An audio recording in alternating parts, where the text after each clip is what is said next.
going to talk about three things this afternoon. I'm going to talk about trust in polls. I'm going to ask for your patience on that one. I'm going to talk about trust in politics, and I worry I might be causing some concern when I speak about that. But I'm also going to try, I hope, to offer a little bit of hope when it comes to the subject of how we might get out of the problems of trust that we're facing in our politics, of which the crisis of confidence in polling that may be empirically incorrect, but is certainly emotionally powerful, might be explained by. So, in a nutshell, why should you trust the polls? I'm going to flick through actually to the very end to show an example of how hard it is that we, as your pollsters, try to get things right. The other day, Nigel Farage, the leader of Britain's so-called Brexit party, decided to take a swing at my company and my polling, YouGov. He wrote an article on the Daily Telegraph. He talked a lot on social media. He called for protests and boycotts of YouGov and our data because we had put out a poll that said that the Brexit party was in second place and that the Liberal Democrats were in first place. And he said that this was an example of YouGov as an establishment pollster trying to rig a poll to suppress the support for the Brexit party in the country. This was not true. What we do is we ask questions in different ways to find out what the best way of asking the question is so that we can have the most confidence in the answers we give the public. So for example, the question is, when do you not prompt for a political party? When do you include the name of a political party in a question you're asking? When don't you? And what we did as an experiment was we did 3 different ways of asking which party would you vote for. We said it as a 2-stage question. So we listed the main parties, and then we said other. And if you selected other in the poll, we then offered you, for example, the Brexit Party and the Greens. That produced one set of results. We then did another version. We did unprompted. We created an open text box, and we asked respondents to write in the name of the party that they would like to vote for if there was a general election tomorrow. And that produced the second set of responses. And then we did a third version in a third polling experiment. We did one stage question where we listed all of those parties, including the Greens and including the Brexit Party, as one way of expressing who you might support in an election that was held. And that produced a third set of answers. But what is interesting, and this is one of the reasons why you can and should trust polls, is how similar actually those numbers are. And one of the ways we can get this right as a polling industry is by asking different things, or indeed asking the same thing in different ways multiple times to try and find out where the variance may lie.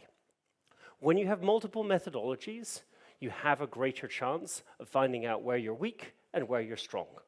If you want to know one of the data reasons why Hillary Clinton's campaign lost in 2016, it was because in the final weeks of the campaign, it deactivated something called the triple lock.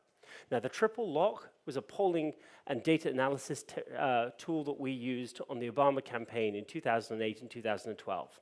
And it said what you should do is you should take your polling results and you should compare them with your canvass returns, with the returns that your volunteers were giving by phone or in door knocks. You then compare that information with the results of what your model shows. So the electoral data model that you've analyzed from multiple different sources of information to project the likely propensity of voters to support you or turn out or support someone else or fail to turn out. If any one of those elements of the lock is out of kilter with the others, you go and you check what is wrong with your systems, either in that terms of that isolated variable or across the board. But if all 3 are telling you the same thing, if your canvass returns are telling you the same thing as your polling results, and your polling results are telling you the same thing as your data model, then either you've got a systematic failure and you're completely out of the business, or more likely, you've actually on balance got it right. What the Obama campaign did in 2008 and 2012 was use the triple lock throughout the campaign to ensure the accuracy of our data. What the Hillary Clinton campaign did in the final weeks of 2016 was they deactivated the triple lock. They decided that polling and canvass returns were insufficient, if not outright incorrect, in comparison with their data model. But the problem was they had created a data model when things were going brilliantly for the campaign. And so their propensity to vote and their propensity to support was way higher than it should be. If they had used multiple methodologies to confirm different approaches, they would have had more accurate data. And this is a really important example of why you should trust good data, good analytics, and good polling, but why at the same time, actually, you should be skeptical of people who say, I found the magic bullet here that solves everything. And that's why examples like this that I've shown you, of how we at YouGov try to ask the same thing in different ways, should provide some reassurance. But I think all of this is actually about a bigger problem. And I think that bigger problem is actually the crisis in politics as a whole. When we think about this, and when we look at our polling data, we see extremely high numbers of voters telling us that when they think about different political systems, do you think they work well or are they broken? Look at that number for France. Look at that number for Italy. Now try to understand in that context why we're seeing the kind of politics that we're seeing with Salvini or with the rise of Marine Le Pen in France. This is part of a broader phenomenon. And this crisis in politics is caused a lot by a declining economy and declining living standards, or the declining perception of that economy and those living standards, particularly amongst lower income, lower education voters who are the losers of globalization. It expands into national security or foreign policy concerns. It expands into areas in which we see increasing, in the cases of both Germany and Sweden over the years, concerns about global conflict. All of these worries and these anxieties begin to fuel a reinforcing ecosystem in which anxiety leads to anxiety, fear leads to fear, and hope gets crushed out of the system. As a consequence, these are just UK figures for trust in leading politicians. You can see how it doesn't matter who you're for, what party you're coming into, trust is going down in terms of politicians. Trust in journalists, and these are journalists and broadsheet newspapers, the most serious newspapers out there, is declining and is declining precipitously. But trust in community figures, and this is important, trust in community figures remains high. Be they family doctors, school teachers, local police officers, or your local representative, the politician who represents you, they are the people who still command high degrees of trust in our politics. And when we're trying to think about how we address this broader crisis of trust in politics, we should think not just about what the politics or what the policy solutions might be for addressing this, but who our messengers should be and who can be trusted to convey these messages that can reassure voters and win back trust. It's interesting when we think about this in terms of the two different worlds that are forming, unfortunately. A world in which higher education, higher income voters tend to increasingly prioritize matters such as being financially better off, this in the case of Britain's Remainers in the referendum on Brexit, preferring to be financially better off, rather than the case of Leavers who are prepared to pay a financial price in terms of being worse off if it meant that they had more control of how Britain makes decisions. So you've got a sovereigntyist gap opening up in our politics. And that again is fueled by, of course, the lack of trust in politics as a whole.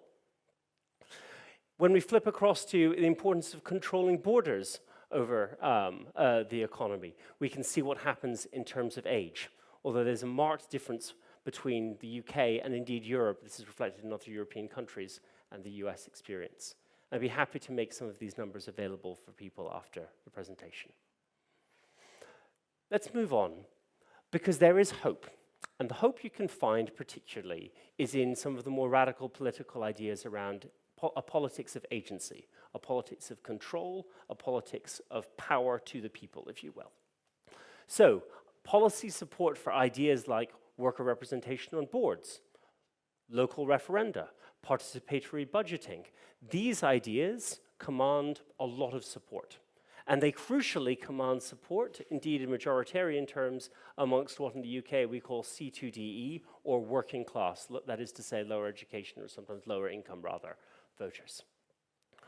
A similar picture emerges in the US, but in the US, the support for radical policy is even greater. And it's even greater particularly amongst lower income voters. What is this telling us? It's telling us that in response to the crisis in politics, there is an appetite, even in so-called conservative America, for a radical approach in which power is redistributed. Not just money, but power is redistributed so that citizens themselves feel that they're in control of their lives again. And if they're in control of their lives again, then they're in control of their countries. And this, in turn, can create a virtuous circle where currently we have a negative feedback loop. Here you can see just how much more radical Americans can be, especially when it comes to their unswavering support for ideas of local referenda, local democracy, and indeed, and this is interesting, workers on boards, because the Americans can feel that the economic imbalance, the inequality in the US economy is so great and is such a core driving force of so many of the problems that you can get surprisingly cross-party support for what might be considered to be a very left-wing economic intervention. When it comes to supporting politicians by lottery, you would think that maybe this idea was more popular. Should we pick our politicians by lottery? But it's not. It only commands 8 or 21% in the US. But still, again, telling you something about the story of how broken American politics is, that 1 in 5 Americans would rather have some members of Congress picked by a lottery ticket than picked by an election. And that tells you, again, something about the breakdown in our politics as a whole and what is driving the crisis in trust. But look at how that number grows when we take it to working class voters. So 28% of working class Americans now think that it would be better to pick some of their members of Congress by lottery than to participate in an election. When your numbers and trust are this low, when the breakdown is this severe, you need to be looking at a different way of doing politics unless you want to see this cycle get worse before it gets better. What I'll say at the end is about how all of this wraps up is that it has as much to do with emotion as it does to do with thought. What do I mean by that? I mean that we make a common mistake when, as, let's face it, the people in this room are higher income, higher education voters, we think that the answer to all of this is to just educate voters more, to just ensure that they're more like us by reading more things, by being exposed to more factual arguments, by considering the statistics that prove how right we are and how wrong they are. I'd like to really push back on this. And I'd like to push back on this by saying that the longer I spend in data and in polling, and the more I work with politicians and campaigns around the world, the more persuaded I am that all voters and all human beings are essentially emotionally driven decision makers. The difference is that when you are gifted with a high IQ, a good education, a high register language capability, what you have the ability to do is construct a more impressive edifice. You can have better arguments. You can draw on more facts. You can use more statistics. And as a consequence, you can reassure yourself that what you're doing is rational. What you're doing is not emotional.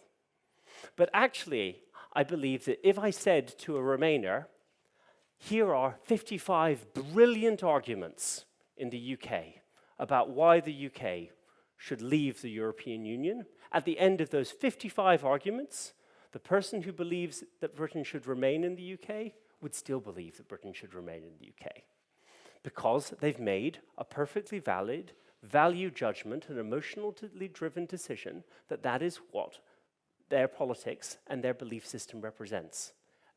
So if that is the case that way round, then I think it's high time that liberal, higher education, higher income voters had some more respect for, shall we say, lower education, lower income voters who might feel absolutely equally justified in possessing the politics that they do.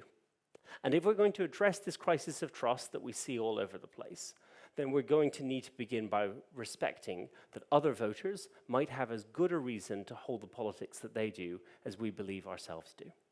Thanks very much.